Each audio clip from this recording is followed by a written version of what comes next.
Today we wanted to talk about Oklahoma and UCLA and a few things that we saw that Oklahoma ran that was kind of interesting. And I want to try to do this maybe one video a week throughout the season of maybe some games that we feel are interesting, or maybe there's an interesting situation that went on in the game. You guys comment and let me know what you guys want to see and what games you guys want to see, and I'll try to help you guys out and make these videos at least one a week so that we can continue to look at some scheme and looking at different situations and continue to grow as coaches. But right here, the first thing I want to show you guys is the first touchdown that Oklahoma has. And the interesting part about this is you talk about air raid teams and all this. I've never seen an air raid team where you're going to sit there and you got a 6-man box out of 2x2, and that's the look you're going to get. And that's just what they get because the way that Oklahoma runs the football, they run it so well that they have to sit in one high safety.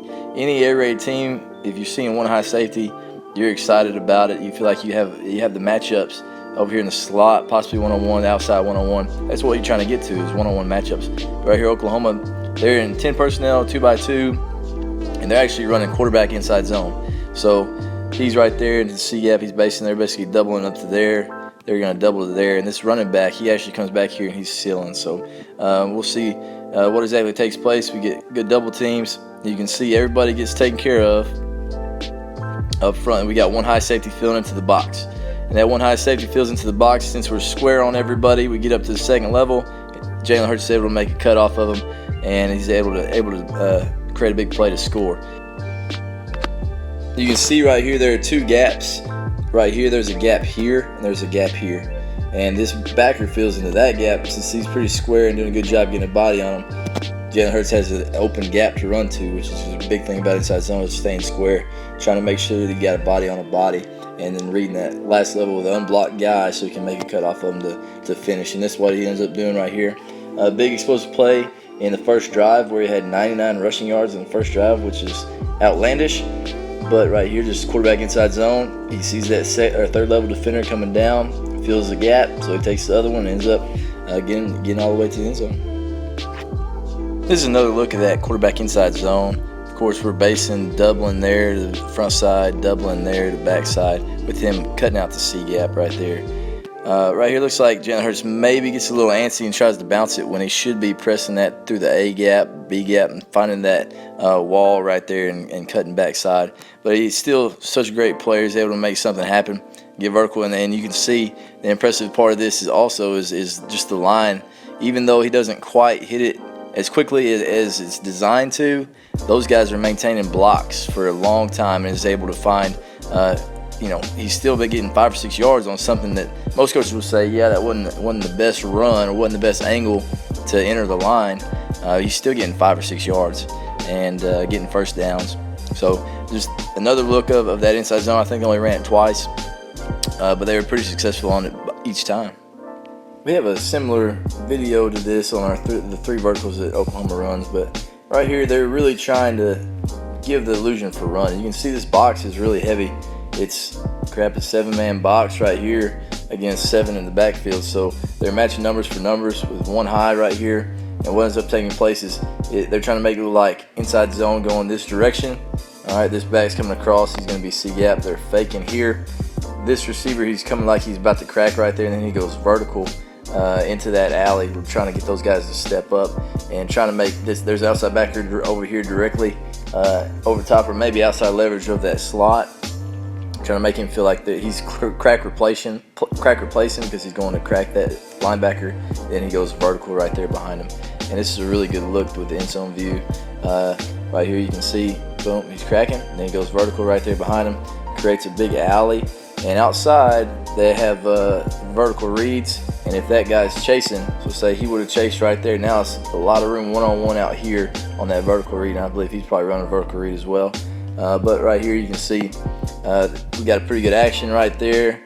Full slide, somewhat aggressive, trying to give the illusion of inside zone. And he's able to pop that slot receiver right down the middle of the field for an explosive play. Partly the reason why you're going to average 10.5 yards a play, especially this early in the season, just creating explosive plays off of play action. Definitely wouldn't be able to do that if you're not very conscious as a defense about the run that Oklahoma has. Here's a big play that a lot of people looked at over the weekend from this game. We got that double post. We got a whole video kind of breaking this down. CeeDee Lamb comes across like he's dragging. Charlotte really does a good job of pacing it and making this safety get his eyes off of him and get deep, and then he goes vertical right there over the top of those other linebackers. This running back comes right here, goes to the flats. Not sure exactly what he does. I'm sure he's trying to occupy that corner. And the coaching point that I think that they have is, hey, we're looking for those posts. If the posts aren't there, now we're looking for that check down. If there's any pressure at all, we want to escape to the right. And it almost looks like even this right tackle might be kind of inviting inside and then washing down, knowing that quarterback's going to work to the right. And he's able to, nice easy ball out there, a lot of space, didn't want to lead him too far, and is able to create an explosive play for a touchdown right there.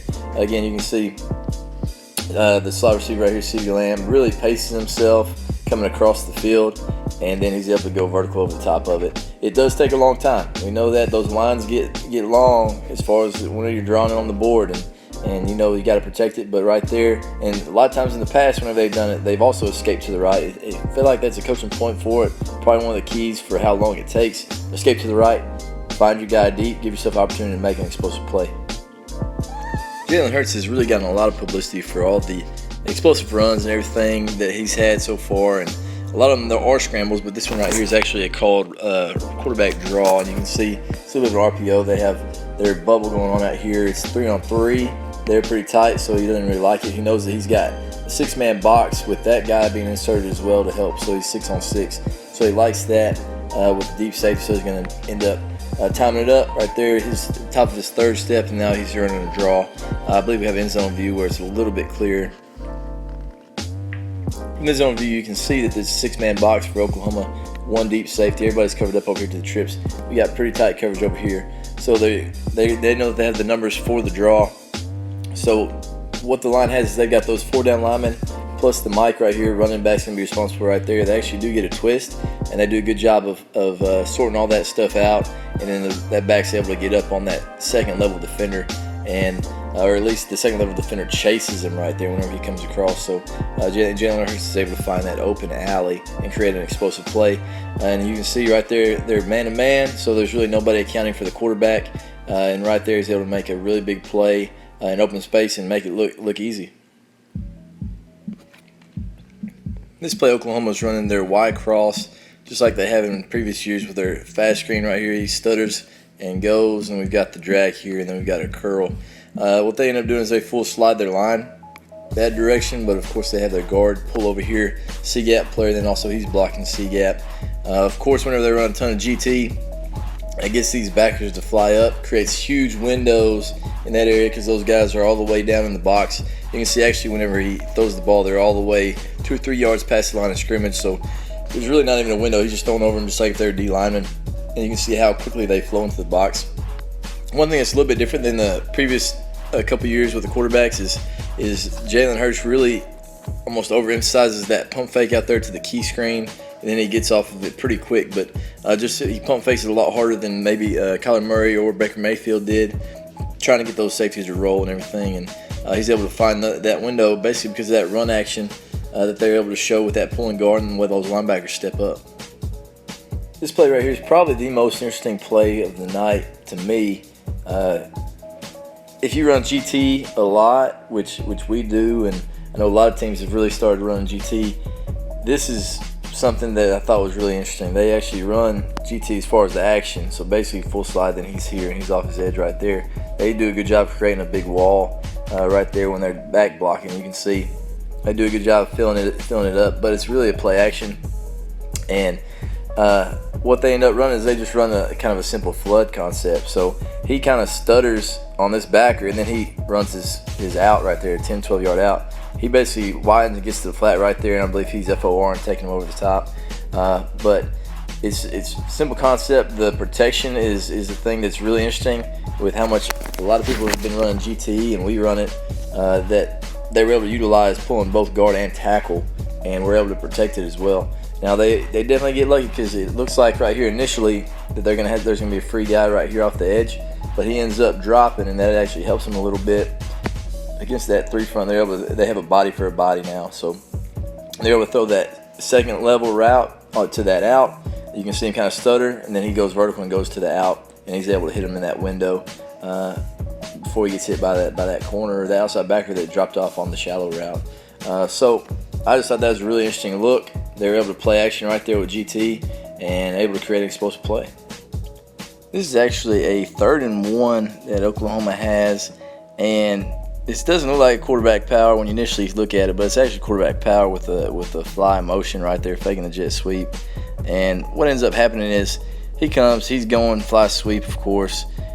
These guys are down blocking. Everybody's down blocking. We're just blocking down.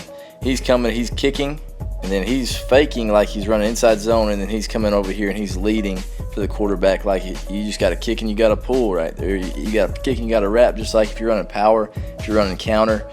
So right here, we'll just play it real quick, and you can see everybody's down blocking, and it looks just like a power. Just different guys are getting there, and they're getting there differently, and letting that quarterback get behind those blockers. If you stop it right there, we got down block. We got a guy coming right there. That looks like power. Now here comes the guy that would normally be a guard, wrapping around right there to help lead for the quarterback. And they got numbers, and they're going. And the interesting part about this is it looks so much like inside zone that all these backers and everybody, they're trying to fill gaps, trying to make sure that there's not an open gap right there for inside zone so they can make a stop. And now they've got 2 guys coming out here leading off the edge, and right now there's the second guy. He's gone because his man-to-man, he's chasing that fly motion. So I thought this was a really interesting play and an interesting way, especially if you got a big, powerful quarterback, that you can get that guy on the edge and run quarterback power, but then also have those guys step up. You don't have an open gap from pulling guards. And a lot of times whenever you watch a lot of games and you see them running power, especially short yardage, somebody's running through that gap. Makes it really tough for those guys to get around and want to pull guys on short yardage. Well, right here, this is a set. This is a play where you got every gap taken care of, but then you still got a kick and a lead, and you're running with your big, powerful back, which is actually their quarterback here. So, again, it was an interesting look. If you guys like these videos, just let us know. If there's a big game coming up that you guys want us to look at, maybe schematically, maybe there's a situation in the game that we need to break down and look at and try to help each other become better coaches, please let me know, and I appreciate you guys watching.